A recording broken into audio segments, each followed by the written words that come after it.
Nie je to ani bicykel, ani motorka, ani moped. Čo to do ryti je?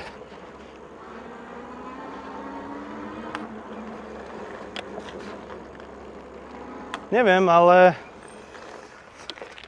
je to celkom zábavné. Ahojte, toto je Engve M20. Je to čudo, je to hybrid medzi motocyklom, bicyklom a neviem ešte čím. Je to mŕte cool, mŕte štýlové a vysledujete unboxing a moje prvé dojmy z jazdy na tomto čude. Tak sledujte ďalej, ak vás táto mašinka zaujíma. Engve M20 prišla z európskeho skladu populárneho e-shopu Banggood. Je to, tuším, že druhá várka týchto bicyklov. Prvá várka bola niekedy v marci, teda skôr na jar ako teraz. A spolu s týmto bicyklom prišli na európske sklady aj ďalšie produkty tohto výrobcu. L20 Engine Pro, ktorý je veľmi populárny bicykel a v podstate e-bike, a takisto aj iné produkty od tejto spoločnosti. Toto je verzia s 2 baterkami. No a vás bude určite zaujímať nejaké tie základné veci, lebo je to celkom maličké, je to o dosť centimetrov kratšie ako Engine Pro. Čiže na dĺžku má tento bicykel 167 cm, výška od kolesa k tomuto posedu je iba 80 cm, nedá sa to nejako polohovať. Výška od kolesa k riadidlám je zhruba 114 cm a šírka riaditeľ je celkom príjemných 68 cm. No a vo vnútri, čo sa tu celé nachádza? V náboji zadného kolesa máme 750 W motor a túto vo vnútri sa nachádza 20 A ovládač. No a čo sa týka bateriek, toto je verzia s 2 baterkami, 2x13 Ah, 48 V. Čo sa týka brzdu, máme mechanické kotúčové brzdy, ktoré majú 160 mm a ešte ku kolesom spomeniem, že sú to hliníkové 12-lúčové kolesa. Asi na úvod to by bolo všetko. Pozrite si môj unboxing, kde som niektoré veci zhodnotil po svojom. Tento rok prichádzajú Engve bicykle veľmi dobre zabalené, a to takisto M20 ako aj L20, ktorú budem testovať trošku neskôr. No zatiaľ to vyzerá nejako takto. Ono sa to možno nezdá, ale je to menšie ako Engine Pro, to určite, teda menšie, kratšie myslím. No a ešte tu ostalo pár vecí. Mám jednu baterku.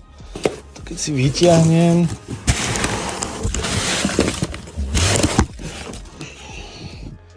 tak máme tu 13 Ah, 25 amperový discharge, maximálne nabíjanie 3 ampérmi, ale výrobca tu dal iba 2 amperovú nabíjačku, jednu na 2 baterky, takže tá jedna by chcelo dokúpiť rovno 3 amperov. Keď sa to 3 môžeme bezpečne nabíjať, tak nech sa to nabíja 3. Tuto sú svetla, ktoré potom treba doinštalovať. Sú menšie, ako som si myslel, že budú reálne. Čo môžu mať v priemere 8 cm. Uvidíme, ako to bude reálne vyzerať.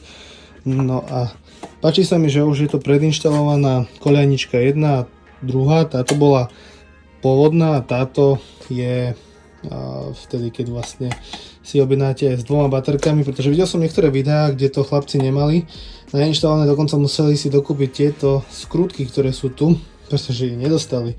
Takže potom vo vnútri sa nachádza splitter a to by mal byť vlastne aj mozog celého bicykla. Ja si to o malú chvíľu otvorím a skontrolujem, či je všetko v poriadku. Zatiaľ to vyzerá celkom zaujímavé, tá zelená farba je veľmi pekná, akurát pozerám, že oni otočili asi opačne ten predstavec. Ja si ho dám tak, ako má byť, a dám tam aj tie celkom efektné riadidla. Uvidíme, aké budú vlastne široké, vôbec netuším aj ako to bude celkovo na moju výšku 187 cm celé vyzerať. No už takto to celé vyzerá poskladané. Už sú nahodené aj baterky, nahodil som aj svetla. Vyzerajú dobre celkom, vyzerajú, že budú aj svietiť dobre, uvidíme. Ale toto pripojenie, čo tu oni vymysleli, sa mi nemoc páči. Je to také odflaknuté, si myslím. Tu mohli použiť žulet káble a celkovo to trošku inak urobiť, no ale dá sa to oblepiť izolačnou páskou, aj keď tuto je nejaký ten silikón, akože vode odolný. No ale uvidíme. Ale takto vkusne sa to dá nejako skryť. No a celkovo sa mi to veľmi páči. Tak jak som si myslel, že ten dizajn sa mi nebude páčiť, tak sa mi to dosť páči. Aj tie riadidlá sú asi tak do 70 cm môžu mať. Baterky sú, by som povedal, z takého lepšieho plastu, nič tu nevrzga, je to také tuhé, nemám pocit, že by mi tam vnútri niečo dunelo, jak pri iných čínskych bicykloch. Tiež sedadlo vyzerá byť fajn. No a plechové blatníky vyzerajú tiež dosť dobre, hádam to nebude rezonovať tak ako pri Engine Pro. Tuto sa nám hýbe vlastne iba táto časť, teda táto celá konštrukcia je pevná, takže by to mohlo byť dobré. Inak tento tlmič aj vpredu aj vzadu sú pružinové tlmiče. Vpredu tu máme kompresiu na tlmiči, takže môžeme si ho tam vlastne stúžiť, alebo aby bol viac mäkký, a vzadu máme iba pružinový tlmič. Ten by sa to hodilo možno, že upgradenúť za vzduchový alebo na hydraulický. Myslím, že rozteč tu bude. Zatiaľ odhadom, nemeral som to, asi 200 mm podľa mňa. Uvidíme. No a ešte sa pozriem, čo sa ukrýva tuto vo vnútri. Mal by to byť 20 amperový ovládač a samého ma to zaujíma, že ako to je tam vnútri umiestnené, pretože už bicykel vlastne prišiel aj s namontovanou koľajničkou na pridávnu baterku, takže všetko vo vnútri by malo byť poprepájané. No a takto to nejako vyzerá vo vnútri. Toto je ten splitter na baterky, ako som už spomínal, je kovový, čo tu píše 48V 30 A max ako záťaženie. Porty sú olepené ešte izoláčkou, elektrikárskou páskou. Porty sú Andersenové porty, teda takto sa nazývajú. Toto vyzerá na nejakú poistku tam, čo je tiež celkom dobré, že to je tam pridané ako bezpečie. No, tu sa nachádza 20 A ovládač. Škoda, že tam nedali 23 ako má Engine Pro. No, toto je tiež zaujímavosť a to je vlastne zvonček. No, určite ste si všimli, tí pozornejší, že túto je taký plastový dekel, v ktorom tom všetkom je, ktorý má dierky na odvetrávanie a je celkom solidný prístup potom podľa mňa k chladeniu. Tam by sa voda dostať nemala, všetky porty aj tak sú ešte ako keby zakonzervované ešte takým silikónom, čo by malo zlepšiť ich odolnosť voči vode alebo vlhkosti celkovo. Nie je to zle podľa mňa celkom vyriešené, je tu celkom dosť miesta. Stále na nejaké upgrady alebo na niečo, čo by ste tam chceli dať. Prípadne tú skrinku vymeniť za niečo iné, napríklad tam väčší ovládač, alebo ešte jeden motor, alebo bars, čo sa dá urobiť.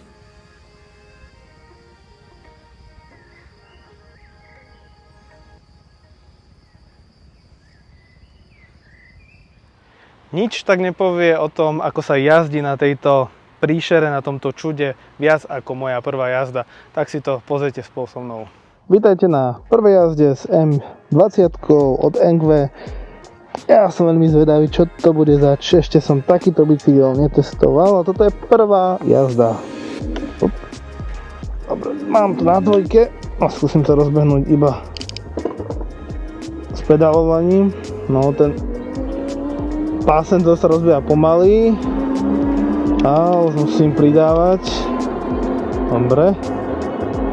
Mám nejakých 25 km za hodinu asi to pedalovanie je také divné tým, že ja mám úplne nízky posed teraz, však ono sa to vyššie ani nedá dať. Ruky mám úplne skoro natiahnuté, fakt mám pocit, že som na nejakej motorke, nejakom čopri. Ale ak by som mal takto pedalovať niekoľko kilometrov, asi by som prišiel o kolená. Chcelo by to na moju výšku, ja mám 187 kg, ja mám 187 cm výšku, tak by to chcelo určite trošku vyššie byť, aby to bolo pohodlnejšie na pedalovanie, ale myslím si, že toto nebol robený bike na to, aby človek primárne tu pedaloval, ale skôr si užíval jazdu, dal si plyn takto a pozeral, čo kde je.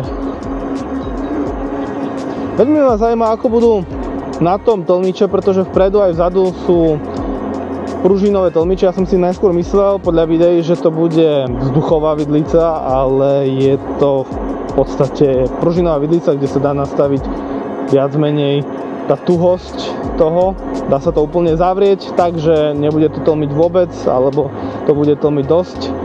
Pružinové tlmiče sa vyznačujú trošku aj tým, že tá pružina aspoň pri tých lacnejších sa nevrácia úplne hneď, ale až keď povolíte tlak na nej. Vzadu máme 190 mm, tiež pružinový tlmič, HLT 100 sa nazýva. Uvidíme, ako to bude tlmiť, keď teraz zíde mimo asfalt.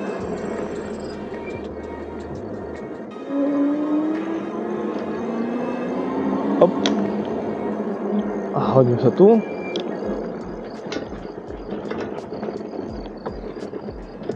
A pojazdíme trošku.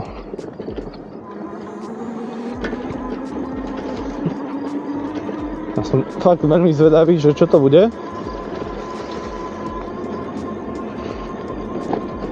No zatiaľ na to, že sú to pružinové tlmiče, teraz som si po niečom poskarkal, tak asi na tú moju váhu 100 kg sú celkom dobré, aj to prúži, aj to odráža.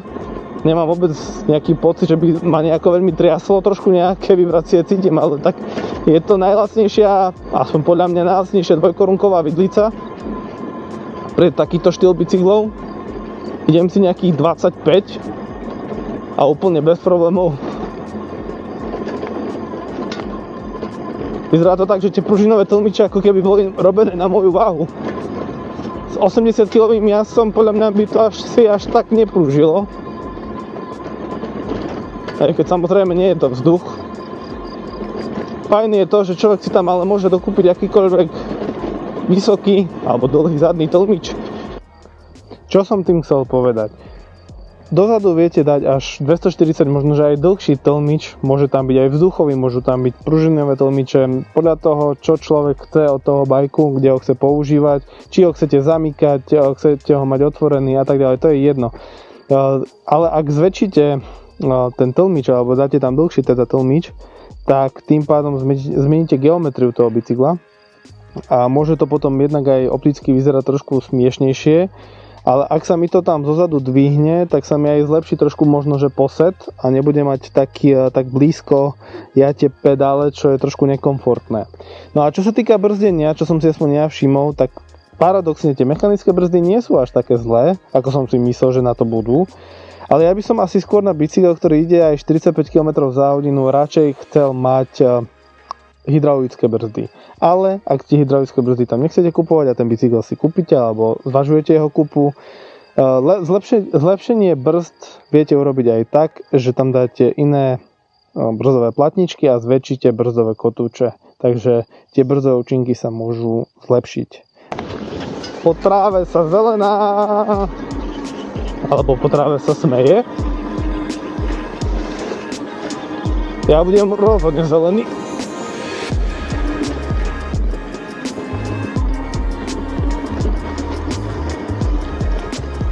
Skúsime výskopček.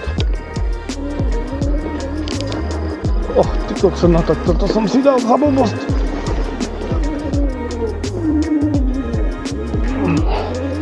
Takže prvý pokus nevyšiel.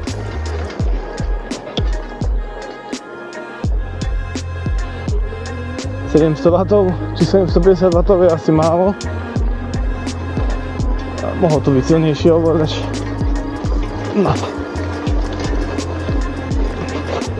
No, zaber sa zaber. Dúfam, že nikto nejde. Nejako sme vyšli.